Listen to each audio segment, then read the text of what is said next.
But Chamath, you're actually doing specific examples of this at 8090. You've been testing some of the open source models. So then you go to the next tweet that I saw, which I thought was interesting.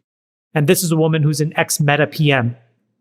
And what she essentially says is like, hey, hold on a second. There is this assumption that you can't use an open source model because it's all Chinese. And what she says was, well, even if it's 100x cheaper, and their response is no, because we care about safety and security. And her perspective is, don't you understand that you can actually host open source models with your own GPUs in US data centers that doesn't share any data back to anybody? And instead, what you're accidentally or purposefully doing is giving away all your data to a couple of frontier labs rather than owning it privately yourself. And 100x, it turns out, is a really big number to pay to do all of that by accident. And that's what Alex Karp is saying. He's like, why would anybody do this when there are alternatives? And so the third post that I'll talk about is something that we did. So we took our software factory, which is an agnostic third-party control plane, and we just wanted to see. And we ran it on a very typical enterprise task, which is you have an old piece of code, you want to migrate it, and you want to maintain it in a new framework so that it's easier and more flexible. Pretty straightforward task. And so we ran it, and we ran an experiment where we did Claude by itself, then we did us plus Claude, and then we ran it on the best frontier open source model, and then us plus that model. And the data is crazy. So when you use our harness with Claude, it was simultaneously 1.4x cheaper and 1.5x faster than just using Anthropic Opus 4.8 alone. But if you wrap the open source model with our software factory, it was 16.4x cheaper. Now, it was 3 times slower, but you're talking about a couple of extra hours to save 16.4x.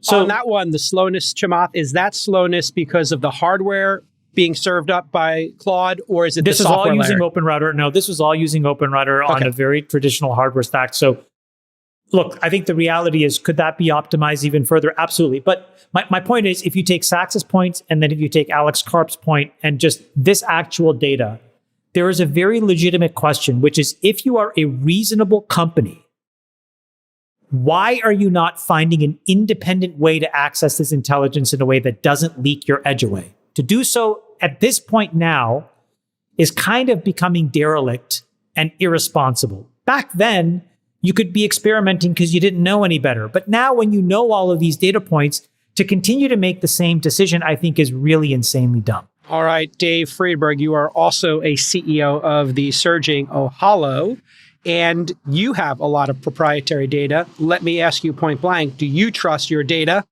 to the frontier model companies, or are you doing what there seems to be consensus here, protecting your data, protecting the crown jewels, so to speak, and using open source? Are you experimenting with it?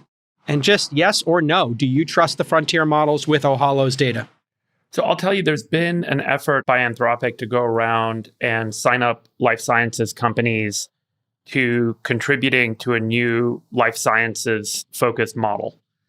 That effort has been, they're approaching these large companies with large proprietary data sets and saying, hey, if you share your data, we will give you early access, some sort of proprietary value, sign this NDA, and you can participate with us. And I think nearly everyone I've spoken with has woken up to the fact that they are basically trying to commoditize everyone's business. Because fundamentally, if all of the tens of billions of dollars you as a life sciences company have invested in experiments and product development, and you've generated all of this proprietary data along the way, that data is a true asset of your organization. It's an asset that you've spent billions of dollars developing. And by handing it over to a model company to then combine with other people's data, you are effectively commoditizing the asset that you have, the one kind of core differentiation that you have. And so everyone is largely saying no. The way I see this evolving is very much in line with what Alex Karp suggested on CNBC. If you go back a couple of years, I think we all assumed there was going to be this large hub, large spoke model for AI model development and deployment, meaning there would be these very large clusters. These large clusters would be ultimately capital advantaged. So those who had the most capital, which is why everyone's raised tens and hundreds of billions of dollars, would be able to train models. And then there would be these large spokes, these large clusters for deploying those models with inference. So everyone's using the neoclouds and the hyperscalers and whatnot to run models. And then maybe they've got their own proprietary data layer that sits in front of that. But I think what everyone's realizing is they're better off developing their own weights and their own models using either an open source basis, or there might be some intermediary business model that evolves, meaning there will end up being several large hubs that do all of the core foundational model development, then smaller hubs, meaning like clusters for training that enterprises will use to train and develop their own proprietary advantaged models using their own data. And then there will be these much more distributed spokes, because I think everyone's also realizing the value of on-prem. By putting a set of servers and building a cluster in your own data center or even in your own enterprise, IT closet, you can run a lot of the workflows that you're using AI for your enterprise locally. And so I think the model is shifting where we're going from large hubs, large spokes, to large hubs, medium hubs, and then a distributed spoke model where there will still be, neoclouds and hyperscalers that are being used for inference, but people will also have their own inference instances that they're going to run for their own enterprise setting. And everyone, I think, is walking this path, and they're going to walk this path over the next couple of months, because they're realizing quite quickly that in order to compete in a world of commoditizing knowledge and commoditizing capabilities, you have to leverage the core differentiating assets that you have, which means you have to build your own models, and you will likely end up having to run your own inference with your own proprietary models. Eventually, you get sort of pigeonholed and you get cornered, and people find ways to work around it. And so, look, I sent that text that I had about that post that I had about our testing of our harness on these Chinese models to somebody well-known in the industry. And he says, look, if you also add some post-training with all of the telemetry that you're going to get from the harness itself, he's like, I suspect you'll find that it gets as good as Mythos. And I thought, well, if that's true, then why don't I just take GLM, control it entirely soup to nuts on my own hardware inside of the United States with only US citizens that can touch it? It just seems like the brain dead obvious thing to do. And it's much, much cheaper. Yeah. And 100% correct. I will say, if you're going to do this, you'll eventually wind up rolling your own LLM. I mentioned a company, Abacus, goabacus.co, that we seeded in our accelerator. What they're doing now for HIPAA compliant people is they're actually giving you this Go One box. They're literally saying, we're going to make your own model for you. So once you start this, you start with, Claude and use their wrapper and everything, or OpenAI's. Then you move on to the next step. The next step is, I'm going to use an open source model, use my own, try to find a harness, et cetera. Where you will eventually wind up is you're going to fork these models. You're going to build your own. That is the end state. On-prem, on your own hardware. Don't trust anybody, because there's too much at stake. You cannot risk your entire business. You might as well be part of the vanguard and start investing here. You're going to slow down to speed up is what's going to happen. Whether you're using 8090, Abacus, or any of these other solutions, or rolling your own, you must have AI sovereignty. You must have intelligence sovereignty, or you're just giving your business over to your competitors. The only company at scale that's ever respected the developer community in this way is Apple. Apple took a very strategic approach to wanting to build an app store business, to wanting to support developers. And they explicitly told people, if you make something super obvious that you can build in a week or two, up with the same answer as your competitor. You can't do it. It's just not a choice. And Sachs, part of what's going on here is the deflationary nature of technology. Every single one of these tools is getting cheaper. Tokens are getting cheaper, Sachs. And if you look at NVIDIA's role in all of this, they have something called Nemotron. You can try it if you use Perplexity. You can just pick the drop-down menu. It has deep thinking. You will not be able to tell the difference between Jensen Huang's open source LLM, Sachs, and Claude for 95% of your searches. I guarantee you. Now, why? Why has NVIDIA and Jensen downplayed their open source model until this moment? Why would he do that? Why would he never bring it up in the all interview? Never bring it up? Because his top customers were very concerned, from what I understand, about the fact that they had made so much progress on their open source model.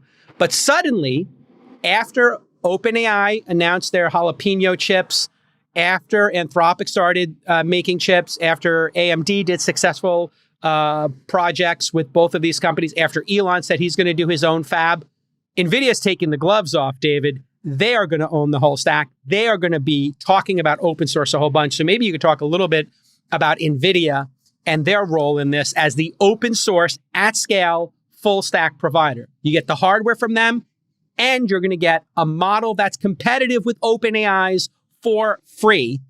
And all you have to do is use one of their hosting companies, CoreWeave, whoever's buying NVIDIA's, Colossus, et cetera. What are your thoughts on NVIDIA suddenly being willing to talk about their open source projects today?